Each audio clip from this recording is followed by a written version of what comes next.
Friends, வறுத்தரைச்ச முட்டைக்குழம்பு பண்ண போகிறேன். சூடான ஒரு பாத்திரத்தில் 2 ஸ்பூன் முழுமல்லி, 4 வத்தல் மிளகாய், கொஞ்சம் கறிவேப்பிலை போட்டு வறுத்து எடுத்துடலாம். அதே பாத்திரத்திலேயே சோம்பு, பட்டை, கிராம்பு, ஸ்டார் அனீஸ், கல்பாசி, 1 கப் அளவு தேங்காய் துருவலும் சேர்த்து எண்ணெய் விடாமலே வறுத்து எடுத்துட்டேன். குழம்பு பண்ணுறதுக்கு ஒரு பாத்திரத்தில் எண்ணெய் விட்டு சோம்பு, கறிவேப்பிலை போட்டு தாளிச்சிட்டு கட் பண்ண ஒரு வெங்காயம், 2 பச்சை மிளகாயும் கொஞ்சம் உப்பும் போட்டு வதக்கி விட்டுடலாம். வெங்காயம் வதங்கிட்டு இருக்கும்போது வறுத்து வச்ச பொருளை நல்ல நைஸாக தண்ணி விட்டு அரைச்சி எடுத்துட்டேன். வெங்காயம் வதங்கிட்டு கட் பண்ண ஒரு தக்காளியும் 1 ஸ்பூன் இஞ்சி பூண்டும் சேர்த்து அதையும் வதக்கி விட்டுடலாம். தக்காளியும் வதங்கின பிறகு அரைச்சி வச்ச விழுதையும் சேர்த்து அதையும் அந்த வெங்காயம் தக்காளியோட ஒரு 5 நிமிஷம் நல்லா கிளறி விடணும்.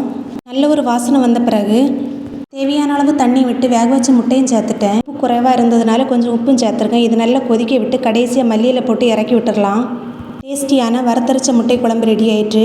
நான் இன்றைக்கி ஆப்பந்தான் பண்ணியிருந்தேன். ஆப்பத்துக்கு இந்த குழம்பு ரொம்ப டேஸ்ட்டாக இருந்தது. நீங்களும் செய்து பாருங்கள். அந்த வீடியோ பிடிச்சிருந்தா லைக் பண்ணுங்கள், ஷேர் பண்ணுங்கள், சப்ஸ்கிரைப் பண்ணுங்கள். வீடியோ பார்த்ததுக்கு நன்றி.